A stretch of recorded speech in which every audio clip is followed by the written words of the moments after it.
মুখ্যমন্ত্রীর কাছে একটাই কনসার্ন, বাংলাদেশি মুসলমান ভোট।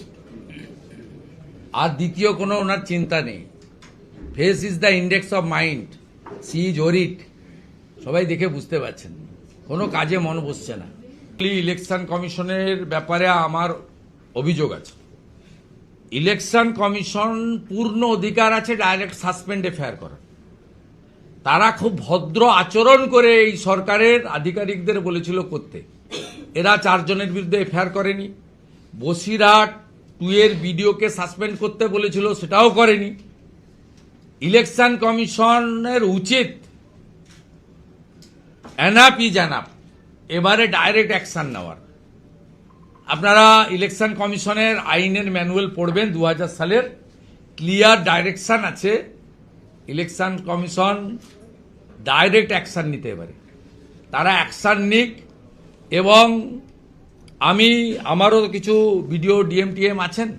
কালকে যে ডিএমরা কালকে মূলত আমাদের অভিযোগ এই ডিএমদের বিরুদ্ধে। আপনি ভাবতে পারছেন প্যান কার্ডকে অ্যালাউ করে দিচ্ছে?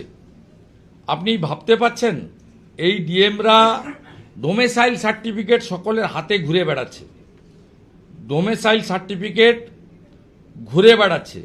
DM's of Cooch Behar, Jalpaiguri, Malda, south and north 24 Parganas and Purba Medinipur এরা করছে। এবং বারওয়ানের DM was advise not to give political statement. Election কমিশনকে আমি বলবো অ্যাডভাইসারির মধ্যে আর থাকেন না।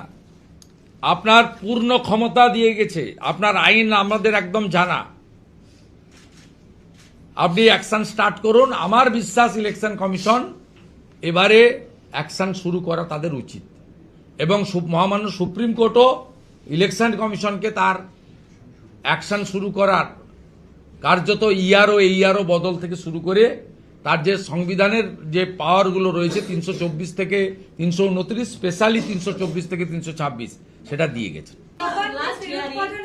রাজ্যের দেওয়া 8505 জনের নামের তালিকা, এই তালিকায় কতজন কোন গ্রেডের অফিসার, তাদের ডেজিগনেশন, কতজন এআরও এবং আর অন্যান্য বিস্তারিত। তার মধ্যে মৃত আছে, কিন্তু কমিশন 2 জন মৃত আছে, আমি দিয়ে দেবো। রিটায়ার্ড আছে। কি বলবেন? কি কোর্ট কন্টেম্প্ট হবে? মমতা ব্যানার্জি পার্সোনাল মামলা করেছেন, সেই মামলার জাজমেন্ট কোর্ট কন্টেম্প্ট হবে। We already gathered all the documents. Court contempt হবে। ইলেকশন কমিশন অফ ইন্ডিয়ার কোর্ট কন্টেম্প্ট করা উচিত। আগামী 28 তারিখে যে ভোটার লিস্ট বেরোবে, সেই ভোটার লিস্টে যদি ভুল থাকে আপনি আবেদন করতে পারবেন ডিইওর কাছে। ডিও অর্থাৎ ডিএম যদি আপনার আবেদন খারিজ করেন, আপনি যদি স্যাটিসফাইড না হন, ফাইনালি আসতে হবে সিওর কাছে। আর ভোটার লিস্ট তখনই বেরোবে যখন সিও সই করবে। সিও তখনই সই করবে যখন ত্রুটিমুক্ত হবে। আপনি 13টা যে ইলেকশন কমিশন বলেছে তার বাইরে নিচ্ছেন কেন? কলকাতা কর্পোরেশনের কাউন্সিলরদের হাতে হাতে ডোমিসাইল সার্টিফিকেট ঘুরছে কেন? আবারও বলি ইআরওদের, আপনাদেরকে মমতা ব্যানার্জি এবং ডিএম বাঁচাতে পারবে না। আবারও বলি ইআরও এবং এইআরওদের কাছে, আপনারা এগুলো করবেন না। আপনি যদি অবৈধভাবে অ্যাকসেপ্ট করেন তখন কিন্তু রেসপন্সিবিলিটি গোজ টু ইউ।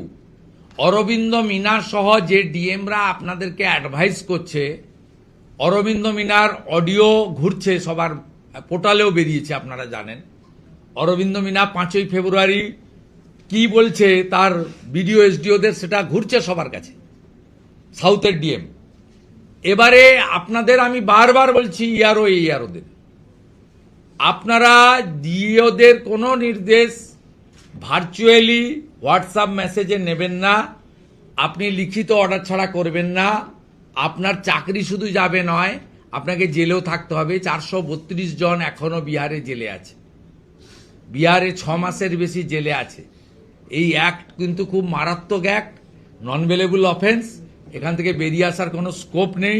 দয়া করে এই ভুল কাজটা করবেন না।